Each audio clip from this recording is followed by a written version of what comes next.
Hey guys, Shane here, CrossFit Jeff, helping you go further, faster in fitness. And today's Shane Talks is all about, what is it about? How can I describe this in one easy sentence? Maybe it's about the endorphins that we get from training and how to deal with not getting that endorphin hit from your session. And I'll tell you some stuff I've been talking to some clients about. I got a message from a friend of mine and she said, Shane, I had a great session. There was nothing wrong with my session. I felt amazing. I felt good. The session went well. There was no negativity in this session. However, when I went home, I felt like it was a shit session. I felt like I had a bad day, I had a bad session, and there was nothing I can put my mind on or my finger on to say, well, that was the reason. And I could relate straight away. As soon as I read this message, I knew exactly what it was. And I get to train with this person a fair bit, and this person is a very good CrossFitter, a very strong, fit individual, and therein lies the problem. When we get to a certain level, I think even before we get to a certain level, I think across our fitness journey, but specifically when we've been doing CrossFit and fitness for a long time, we have this level of, I call it the minimal work requirement for a session to feel like a session. And what I mean by that is that if we have not burnt a certain amount of energy, if we have not sweated a specific amount, if our muscles have not felt a certain way, if we haven't hit those levels that we decided in our mind that was the level of, oh, this is the top session, then we get a little bit depressed about it. And I've been there several times a week. I'll do a very good session, except I won't have hit that threshold. I wouldn't have hit that level of energy burnt requirement so that I go, yeah, that was good. So for me, I wear an Apple Watch, and if I hit, a 500 to 700 calorie session, I'm like, yeah, that was up, that was good.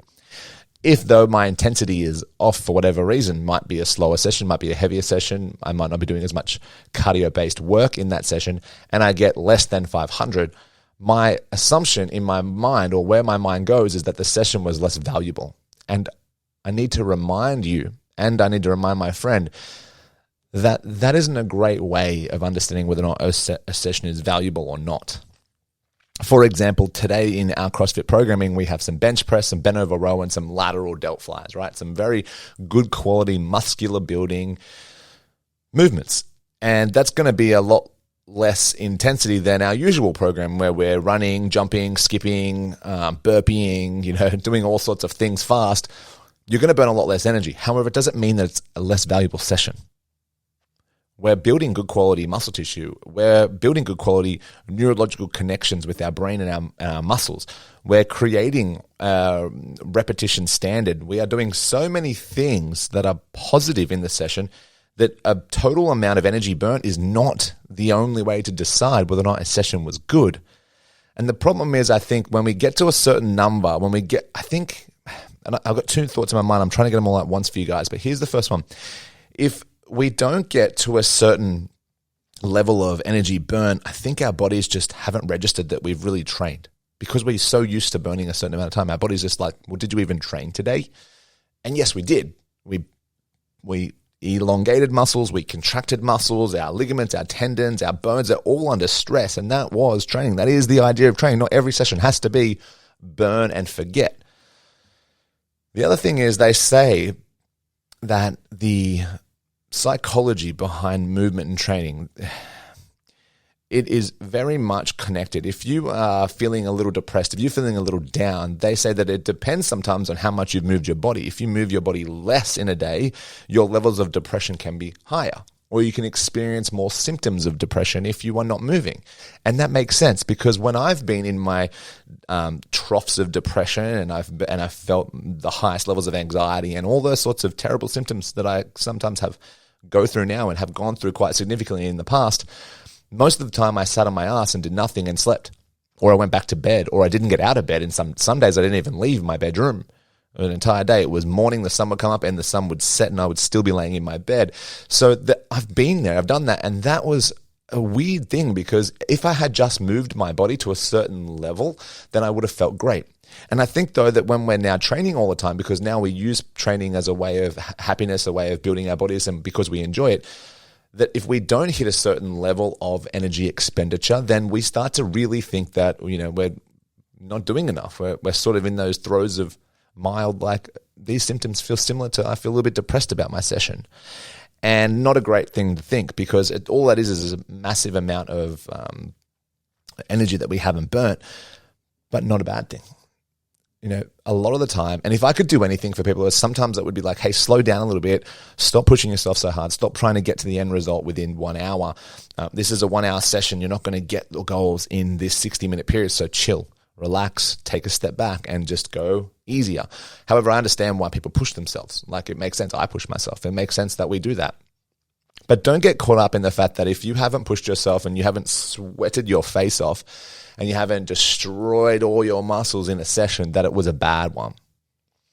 Most of our results, most of our goals don't come from that stress. There is a level of adaptation, specific adaptation to that imposed demand. Yes, we will get some change from the work, right? Specific adaptation to imposed demand. We get that. That makes sense. However, not all of the time do we need to go and punch ourselves in the face repeatedly for an hour to get a change. Sometimes the change is a better neurological connection. Sometimes it is a way of reducing the amount of stress on our bodies. Sometimes it's about understanding and learning good quality movement patterns. Sometimes it is more about rest than work. So for those of you who feel this way, who have felt this way, please know that many sessions a week, in fact, many sessions in the month and in the year, you should feel like you didn't do enough, that you should feel this way. This is a normal way of feeling. So make sure that is what you are feeling sometimes, because that comes with a caveat, like as long as you weren't half-assing it, as long as you weren't being a baby about it and doing nothing, then yes, that makes sense. But if you felt like my friend did and felt like every single thing you did was great, you moved well, you lifted heavy weights, you did the great workout, you did all the reps and sets, you did everything perfectly, except when you left, you felt terrible and you felt like you didn't do that, then that is a different psychology that's going on, and we have to start to think about it a little bit more from a different point of view, because I've been there and I wanted to share that with you guys today. So if you have felt this way in the past as well, if this is you, comment below. Let me know. We're not alone. I think all the things that we feel and experience in training, somebody else has done that too. And it's good to know that we're not alone. So if you have felt that way in comments, maybe write something back. If you're watching this on YouTube or on Instagram, if you're listening to your own podcast, just write me an email or go to those platforms and leave a comment. I hope today that shed some light onto the fact that, we don't need to burn 1,000 calories every time we train to feel a certain way or to actually value a session. Sometimes we can burn only a few hundred calories in an hour and feel good about it and get more out of our work. Sometimes when I'm training my best, I'm actually burning less energy, but it's more quality burn. It's more quality movement because I'm actually giving myself a space or a chance to breathe, to focus on where I need to focus on. So I'm going to stop talking, guys. We're at 8 minutes now. So until next time, I hope you will come to the gym and I hope you have a good week. See you guys.